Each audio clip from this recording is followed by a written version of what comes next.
Hello, everybody, and welcome to another edition of the Bengal Tiger Podcast. I'm Matthew Brune, and joining me once again is Shea Dixon. Here a couple hours after the final in Tiger Stadium, 42-30. LSU defeats Texas A&M. Obviously, a lot of takeaways from this in the big picture and in the immediate. But where do you want to start? A 7-0 record at home, 9-3 on the year, and what I had called the most important game of the Kelly era so far, which started before I even listed off all of the reasons, which is you have to win. They did. They came back, they won, they buckled in. We can break down different elements. I know it's the last game of the season. It was kind of same song and dance on D. They finally got some stops in the end, but Jaden and them come alive in the second half. And Matty B, I know we'll revisit the game balls here on the reaction pod, but a quick nod to you who picked Malik Neighbors. And he goes on to break LSU's 20-plus-year-old record, or however long it is, from Wendell Davis to the most catches by a player in LSU history. And then what was wild was the emotion from Kyron Lacey after that 75-yard touchdown catch and run by Neighbors that was negated because that would have also given Neighbors the all-time receiving yards record for LSU. So he would have had the most catches in history and the most yards in history. He came short, 20 yards short of most yards in history, and after the game said that he wants to play in the bowl because he said that he wants to break the record, he wants to hold them both, and he wants his 20 yards in the bowl game. Yeah. A lot to unpack. I mean, I think starting with LSU's offense, I think just you have to preface when talking about this game, you have to talk about how Texas A&M played this game, right? And it was compounded by LSU's defense not being able to get a stop. But I believe in the first half, it was A&M averaging 4.4 yards per play and converting, I believe it was 7 of 11 for third downs. And because of that, Texas A&M was able to control the clock in a way that, we've seen teams try to do to LSU, Georgia State, Auburn, maybe. Obviously, like Army didn't really have a chance at that, but like we've seen teams try to take the ball out of Jaden Daniels' hands, which is the right thing to do.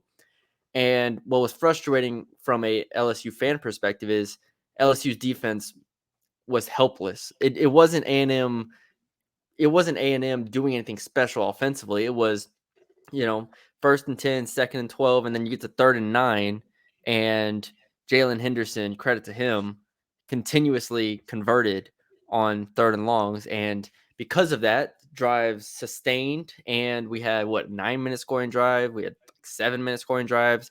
And so all of that together means Jaden Daniels and LSU's offense had, I think, 4 possessions in the first half, scored on 2 of them, and went 3 and out on the other 2. And then the second half, third quarter is the same thing. And finally, the fourth quarter is where it broke open for the LSU offense, and the LSU defense finally got a couple stops. So, when talking about this game, you have to talk about the reason why, Jaden Daniels only had 24 passes, 235 yards, which was a fine game from him, but the context is important because A&M definitely went into this game saying we are going to slow this game down, and I think they did a really good job of it. They had drives that A&M wise had drives that lasted 9 minutes, 4 minutes, 4 minutes, 4 minutes, 7 minutes. And then you got into the fourth quarter where things completely flipped. LSU in the fourth quarter gets that pick by Greg Penn and then goes touchdown, touchdown, touchdown immediately, and then kneel out the game on the fourth possession. A&M, meanwhile, in the fourth quarter, throws that pick, goes backwards on 3 plays, -6 yards. That was when I believe Harold Perkins and Deshaun Womack, 2 former 5-stars, came in, got the sack. They had to punt for the first time with about 12 minutes left. They got that TD, but even then, Matty B, that was a 1-minute drive where Omar Spates misses a tackle on a 5-yard dump off to a tight end who then runs untouched the rest of the way for a touchdown. After that, though, one more possession for A&M. They turn it over on downs. So a very nice fourth quarter for LSU's defense. And we sat there next to each other in the press box. We don't need to go on and on about the D. They are what they are. They've been the same all year. Yeah. They were taking Harold Perkins off on third downs and running nickel, and A&M just kept picking it up. The second they put Harold Perkins back in on third downs and spied, I'm not sure A&M got another third down. Like, it baffled me how they were taking him off the field. Yeah. In the first 6 drives of the game that went through 3 quarters. So every drive in the first 3 quarters ended with turnover on downs, which was the dropped pass, which, maybe they score on that drive, maybe they don't, but turnover on downs, touchdown, field goal, touchdown, touchdown, missed field goal. That was the first 3 quarters of the game. And that explains why A&M through 3 quarters had the lead. They went up, was it 24-14 in the second half, and it didn't feel like LSU's defense was going to find anything. Eventually, like you said, I think they found something. Brian Kelly talked about their cover 2 stuff that they've never ran before, and finally pulled it out in the second half of the last game of the season. Harold Perkins is on the field more. Deshaun Womack makes a play. All of this, and Jalen Henderson finally makes a mistake, throws an interception. I thought he played very, very well. I mean, the receivers were open. It's not like he was being Jaden Daniels out here, but No, he LSU was did. getting a ton of pressure though on him too, and he would run backwards and then Yeah, kind of just heave it up, and you'd be like, "How's that guy open?" Or yeah, it felt like that. Like yeah, we talked about it in the live thread. It was eventually going to lead to a pick or some yeah, sort of bad play because it was too many in a row where LSU would get pressure and he would scramble around, just throw something up, and it would work. And Greg Penn obviously got that pick.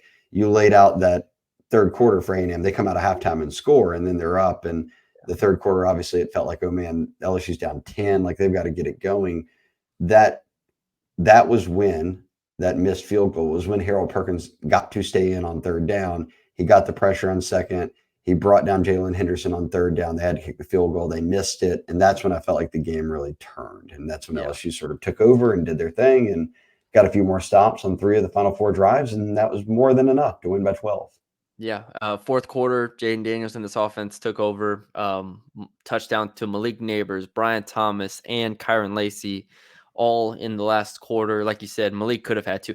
The play where Kyron's called for holding, which you can debate on whether it's holding or not. Regardless, it takes nothing away from what Malik Neighbors just did on that play alone. It was reminiscent of last year against Purdue, the sweep play that he just took and made something out of nothing. He is going to be in the NFL for a really long time. That guy is special. He is a problem. So let's flip it over to offense real quick. Jaden Daniels, we talked about Malik Neighbors already, sets LSU's all-time career receptions mark, number 1 on the list for most catches by a player in LSU history. And think about all the great receivers that have come through here, not just recently, but in the history of the program. Louisiana native and Neighbors now gets that top spot. And as I said, he said, I want to play in the bowl game because I want 20 more yards and I want that record too. I want to have them both. And I'll have an article up on the Bengal Tiger later, but with all of his quotes. But he said, look, I've never left the team out to dry. I've never missed a game. I've never sat on them.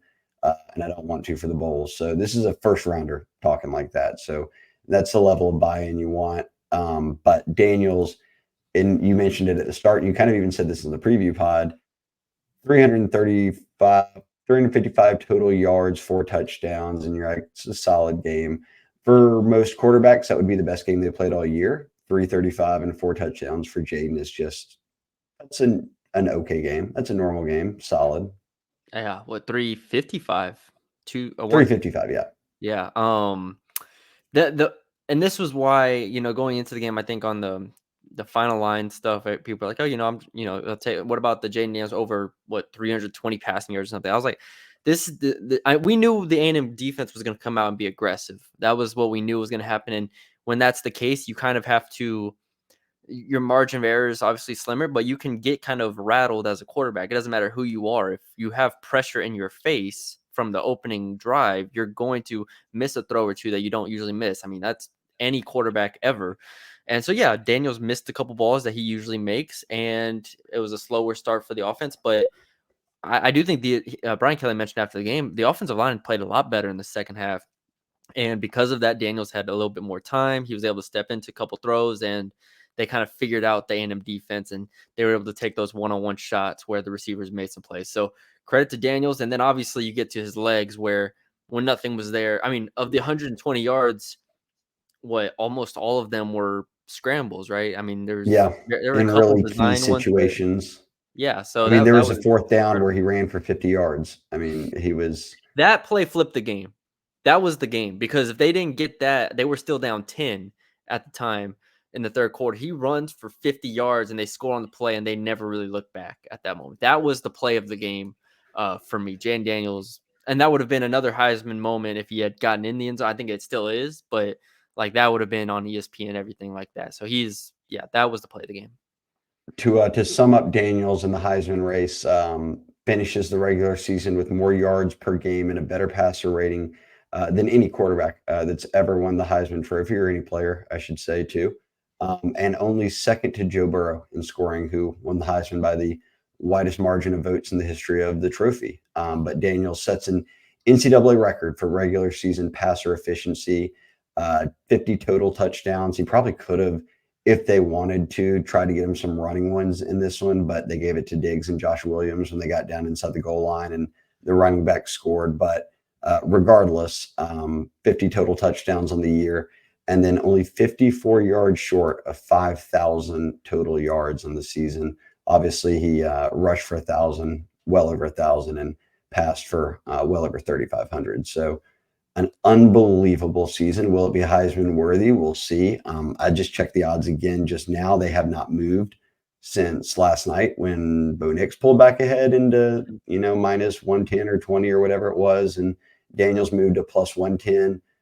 But Nix still has a game next week. So we'll see what kind of the hype of the week does between both guys and see how Nix fares in a week. But there will be no doubt that Daniels will be in New York City for the Heisman ceremony. And the craziest thing to me was LSU's.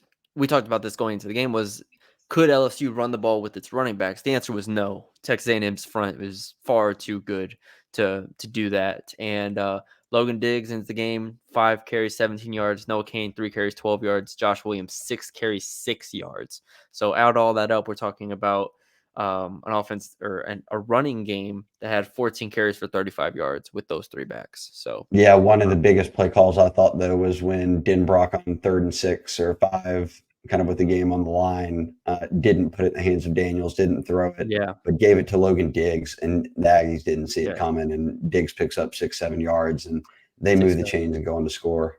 Yeah, 6 yards. That was the longest run of a running back And it in was this, the biggest and it by was the far, biggest. Yeah, beyond the touchdowns. I thought Denbrock actually had a really good.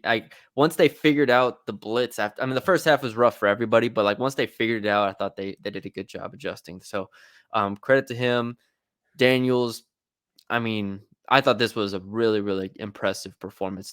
You're not going to pass for 400 yards against this defense, and for him to fight back. For anybody who watched the game, and I assume if you have a Heisman vote, you're watching all of the Knicks games, you're watching all of the Daniels games. Like you're going back doing your homework. If you watch this game, you understand the context, and I think he just put the team on his back again. So credit to him. Credit to Malik Neighbors, Brian Thomas. Obviously, the touchdown catch was phenomenal in the corner. Overall, a good offense performance. 42 points against this defense is really, really impressive. Well, that's what Brian Kelly said after the game, was that when they asked about what kind of performance is this Heisman worthy, or final statement, and he said, look, to put up over 350 and 4 touchdowns against a top 10 defense like this is very impressive. And A&M has a very good defense. So took them a while to get going, but boy, when they clicked, it was over with. And shout out to the D, who stopped 3 of the 4 final drives, came up with plays that were big enough to keep A&M at bay and give LSU the 12-point win. A quick shout out to My Perfect Franchise, who Matty B, we've been rocking with every reaction podcast. Andy Ludicky does a great job over there, and we've sent a lot of business his way. But if you go to myperfectfranchise.net, you can find out more. As Andy says, it's in the name. Are you ready to leave the corporate rat race for the American dream? Looking for the side hustle while you're at your current job? Just wanting to diversify, build wealth, leave a legacy?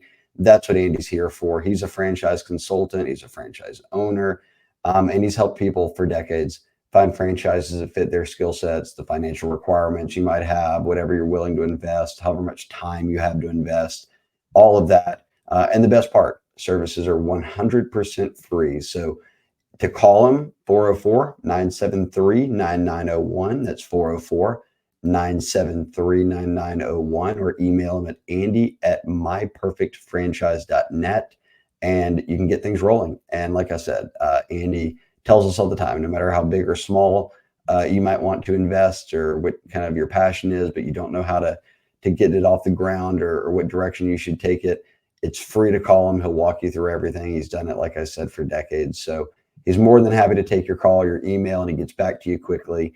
So shout out to Andy in the final podcast, reaction podcast of the year, for sponsoring us each time. So give him a shout, 404-973-9901, or andy@myperfectfranchise.net. Matty B, we can revisit game balls. I know on offense, I went Jaden, you went Malik. I think you win. I think so. Yeah, right. Especially if you would have got the other records. one. Yeah, especially if you would have gotten the other touchdown, that would have been a big one. But yeah, Malik Neighbors. Like I said before, I'm trying to figure out a way to trade up in my dynasty fantasy league to get him on my team to join Jamar and Justin. So that's the goal. The LSU team. Malik finishes with 6 catches, 122 yards, 2 touchdowns. He had a touchdown called back for 75 yards, but a phenomenal showing, per usual. Leads the nation in receiving yards. That continues. He's phenomenal. Will he win a Biletnikoff? We'll see. It's probably him versus Marvin Harrison at Ohio State. I didn't see Harrison's stat line from today yet. I guess we could Google it real quick. But I heard he played well. I don't know, but I heard he played well. Yeah, but Neighbors certainly will be in that mix to win the Biletnikoff, with Daniels in the mix to potentially win a Heisman. Defense, you went with who? So, I went with Marvin Harrison Braden had Swinson. Hold on real quick. Marvin Harrison had 5 for 118 and a tutty. So that's a solid game and a very, very big matchup, but they lost. Yes. So similar stat lines. But I'm sorry, you said what were you saying? Well, you got the nod on offense. You picked Malik. On defense, my MVP I picked was Braden Swinson. I thought coming off the bench, he would have a big game. He did have a couple of tackles. He had a tackle for loss, but Ovie Ogofu, who he plays behind, had a couple tackles for a loss, both of them being sacks. So shout out to Ovie. He's the one who actually stepped up there at the jack linebacker position. Who were you rocking with on D in this one? I went with the man who almost got thrown out of the game on a targeting call, Sage Ryan. Let's just say if he would have got thrown out on that targeting call, the place might have burned down. I might have burned it down. I couldn't believe it. Oh, Jesus. Oh. Yeah, no, Sage played fine. He had a solid game, did not get kicked out. On the play you're talking about, the targeting, he led with the shoulder, just a clean hit, shoulder to shoulder. It just looked a little more violent in real time than when you slowed it down. You saw that it was just a nice hit. Yeah, so that counts as a PBU. They don't have that as a PBU in the official stats, I guess, but I'm counting that as a pass breakup. So a pass breakup, a tackle for loss. So good game from Sage, I guess, overall. But yeah, I think probably Ovie had a career game in the last game of his career. Yeah, I mean, Ovie had a really nice game. I think it's got to go to Harold Perkins, because when they started leaving him in, he was unbelievable. And he finished with the team high in tackles. He and Andre Sam had 9, but he led the way with solo tackles 6. He was in on that sack with Womack. And then he led the way with 1.5 tackles for loss. He also had a quarterback hurry that was really clutch to set up that sack. So I think you got to give it to Harold that once they kept him in on third downs, the game was over with. Greg Penn. Greg Penn had a pick that was very big for him. Yeah, so. And Greg Penn had a sack. He pushed him out of bounds behind the line of scrimmage, but it's a sack. A sack and an interception. So I think there's a little debate there. I think you could debate that. But yeah, those are the two for me. Those two. We went Bramplett and Ramos on special teams. Bramplett 3 punts, average of 43, hit a long of 46. You wanted one inside the 20. He didn't get it. I went Ramos. Ramos didn't have a field goal, but he did make his extra points, which makes him perfect on the year. He made every single extra point this season, when a year ago, obviously, extra points were not even a given for this LSU special team. So nice to see them turn that around. Javen Nicholas did have a return and the return game for 27 yards. I'm not sure if we're giving it to anyone, or Bramplett wins it, or is it just the special teams unit in general for keeping a guy like Aniyah Smith one for -4 yards on punt returns. He's one of the most dangerous punt returners in the country. Shout out long snapper Slade Royd, who got down there and I was gonna say that made was the what I was hit and gonna then say. pulled him down 4 yards backwards on the only chance that Anaya Smith got all game. Yeah, Slade Roy, shout out, but yeah, I'd say probably Bramblett and Javen Or Slade Nicholson Roy. or Slade Roy. Shout out Slade. A All year's right. worth of nice, perfect snaps, and then he gets that tackle. We got to give him some love. Yeah. Yeah. Brian Kelly did say, though, for everyone who's wondering about coaching changes or whatever, he said, look, we're done with the regular season now. The evaluation is going to go from me to my staff, to my personnel department, and I'm going to find out ways where we were deficient and what we need to change and where it goes from there. So anybody asking about or curious if there's firing, they're moving on from guys, well, I think we'll know more in the coming weeks. Right now, I think they're just going to celebrate the victory, do a little recruiting, and then shift towards some self-reflection as they get ready for signing day. Yeah. It feels weird not having I mean, there's a bowl game, but we don't know when the bowl game is yet. So, but overall, I don't know what to expect from a bowl game as far as who's playing, and I obviously I would expect most like seniors to play, but will Daniels play? How much will Neighbors and Thomas play if they do play?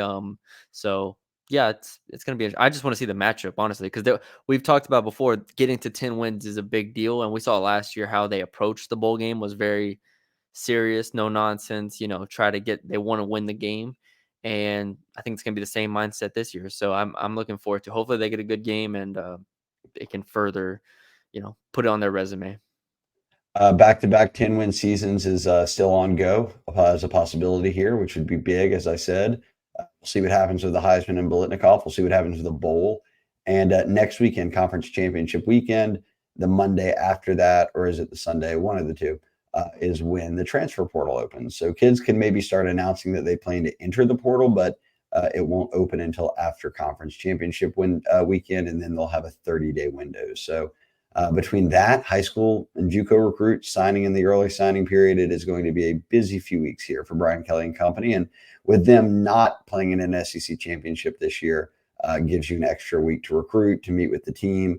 And Brian Kelly said they've already done a lot of preliminary exit meetings, meaning like talking to guys about going pro or what they think that next step is. But they'll dive a lot deeper into that here in the coming weeks. So just because the regular season's over does not mean the news will stop. I think it's going to start coming in a hurry.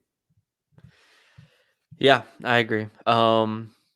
We'll see. I don't know. We'll see what they're also looking for in the transfer portal. So I don't have anything else here. The women's basketball is up 2 going to the 4th. We'll see if they can close it out against Virginia. And yeah, sports never stops.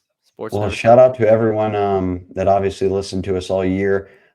Final look here. You predicted 34-21 LSU win, 13-point win. I predicted 38-27. That would have been an 11-point win. And Billy went 41-31. Once again, Billy was the one who takes it home with the final being 42-32. So the guy who doesn't even cover the beat is beating us every week on our predictions, Matty B.